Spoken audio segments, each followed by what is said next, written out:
16, na for God so loved the world that He gave His only begotten Son, that whosoever believes in Him should not perish, but have everlasting life.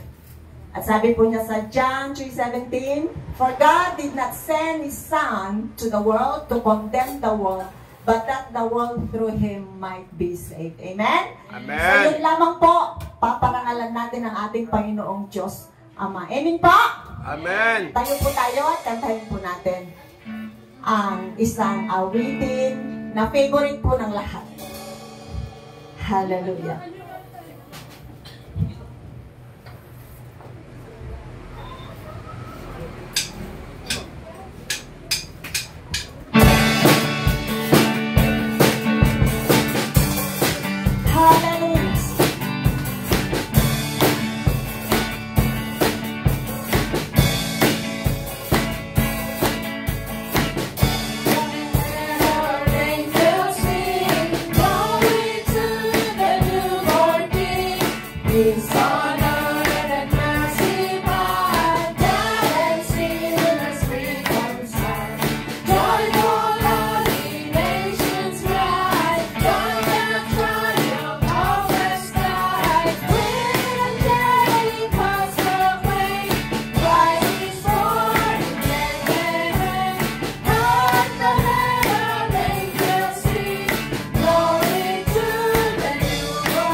Ang scripture po natin ngayong hapon ay matatagpuan sa Book of Matthew, chapter 2, verses 1 to 15. Panahon ng paghahari ni Herodes sa Judea nang ipinanganak si Jesus sa Bethlehem.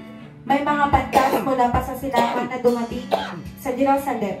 Nagtanong-tanong sila, nasaan ang ipinanganak na hari ng mga Judo? Nakita namin sa silangan ng kanyang bituin, kaya't naparito kami upang siya isambahin. Nang mabalitaan ito ni Haring Herodes, siya'y naligalig, gayon din ang buong Jerusalem. Kaya tinipon niya ang lahat ng mga punong pari at mga tagapagturo ng kautusan at sila'y tinanong, saan ba isinilang ang Kristo? Tumugon sila sa Bethlehem, sapagkat ganito ang isinulat ng propeta. At ikaw, Bethlehem, sa lupain ng Juda, ay hindi pinahamak sa mga pangunahing bayan ng Juda, sapagkat sa iyo magbumula ang isang pinuno na mamamahala sa kanyang Israel. Nang mabatid ito, palihim na pinatawag ni Herodes ang mga pantas at inusisa kung kailan lumitaw ang bituin. Pagkatapos, sila ay pinapunta niya sa Bethlehem na ganito ang bilin. Hanapin ninyong mabuti ang sanggol.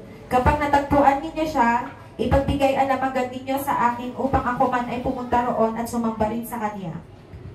Pagkarinig sa bilin ng hari, sila'y nagpatuloy sa paghahanap. Ang bituin na nanguna sa kanila mula pa sa silangan ay tumigil sa tapat ng kinaroroonan ng bata. Ganoon na lamang ang kanilang kaganakan nang makita ang bituin. Pagpasok sa bahay, nakita nila ang bata sa piling ni Maria na kanyang ina.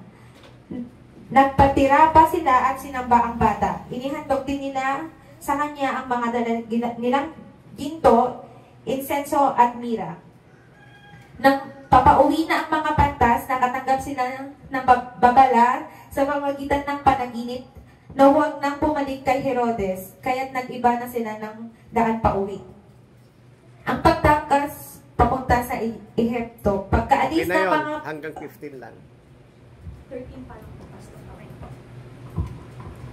To God be all the glory po. Hallelujah. Let's continue to worship our Heavenly Father God. Thank you, Lord, for coming to this world to save us. Hallelujah. Oh, come, all ye faithful, joyful and triumphant. Oh, come, yeah, oh, come, yeah, to Bethlehem.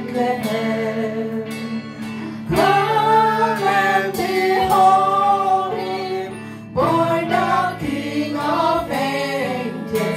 Oh, come, let us adore him. Oh, come, let us adore him.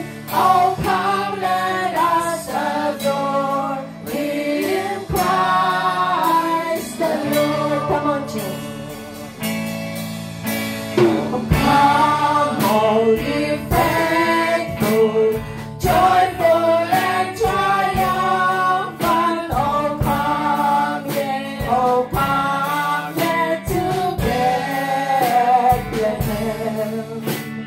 Come and behold him, born the King of angels. Oh, come, let us adore him.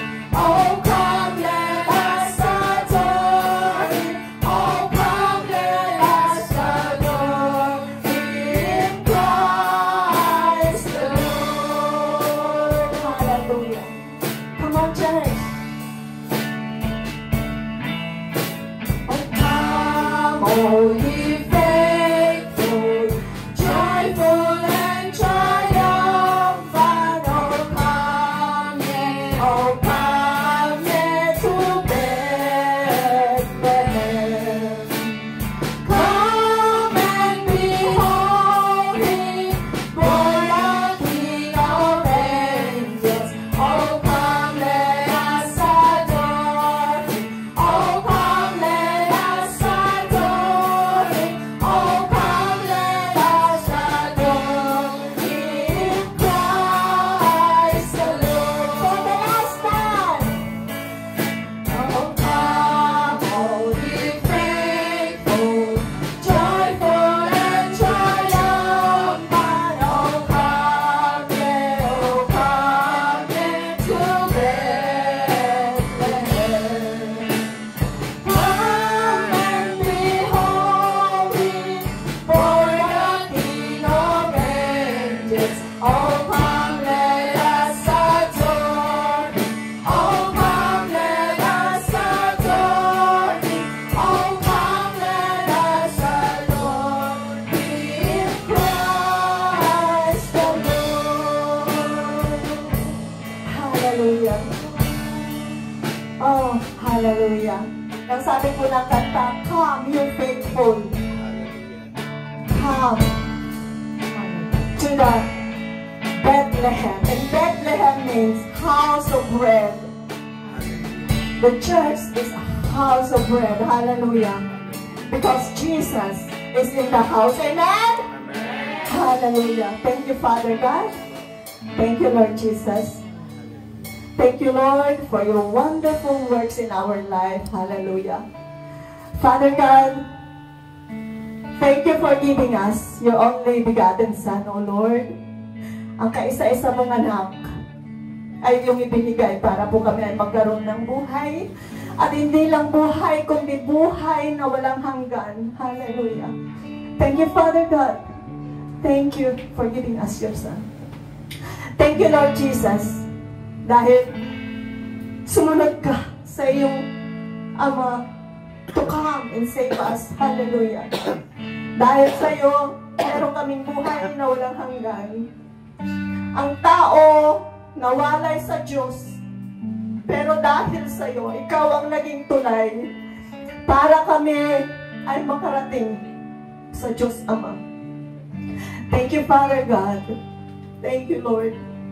Words are not enough to say thank you. Kaya kami ngayon, Panginoon, ay nagpapakumbaba sa iyong harapan. Humihingi ng pasasalamat dahil ibinigay mo ang iyong bugtong na anak. Thank you, Lord, dahil napakabuti mo. And you never fail to bless us. Thank you for taking good care of us throughout the whole year. 2025 is coming, Lord. And thank you that at the end of 2024, we are standing in your house, O Lord God. Hallelujah. Maraming salamat, Panginoon, sa buong taon na paggabay mo sa amin. Thank you. Thank you for everything, Lord. Maraming salamat sa kongregasyon na ito, Panginoon. Thank you for our Bishop, Lord, na ibinigay mo po sa amin to lead us. Thank you, Father God, sa mga kapatiran, Panginoon. Dahil for the whole 2024, Lord, they are in your presence. Hallelujah. Father God, we commit to you this day. Lahat po ng magagamit ang mga salita mo na maipapahayag, Panginoon. Maraming salamat. I-bless mo, Panginoon, ang aming bishop na maghahayag ng iyong mga salita. I-bless mo, Panginoon, ang bawat isa mula sa awitin, sa mga magte-testimony, Panginoon. Kung merong magte-testimony, Panginoon, maraming salamat. At hinihiling namin, Panginoon, na meron pang ilang linggo, Panginoon, before 2025. So, hindi pa po tapos, Panginoon, ang pag-bless mo sa amin. There's still more days to come, Panginoon. Amen. And we expect more, Father God. Yes. We expect more. Hallelujah. Maraming salamat, Panginoon, sa aming mga kalusugan. Maraming salamat sa mga provisions, Lord. Maraming struggles, Panginoon, but thank you. Dahil nandyan ka palagi. Para palakasin ang aming mga pananampalataya, Lord God. Hallelujah. Father God, we commit to you everything this day. Ikaw, Panginoon, ang maparangalan sa aming mga buhay. Yes. Ikaw, Panginoon, ang may taas sa araw na Yes, ito. Lord. Hallelujah. Ikaw, Panginoon, ang mapagalakilaan, Panginoon, Amen. sa hapon na ito, Lord. Yes, O God. Ikaw at ikaw lamang, Jesus! Hallelujah! Thank you, Father God. Thank you, Lord Jesus. And thank you, Holy Spirit. Maraming salamat po. At ang lahat ay magsabi ng Amen. Amen!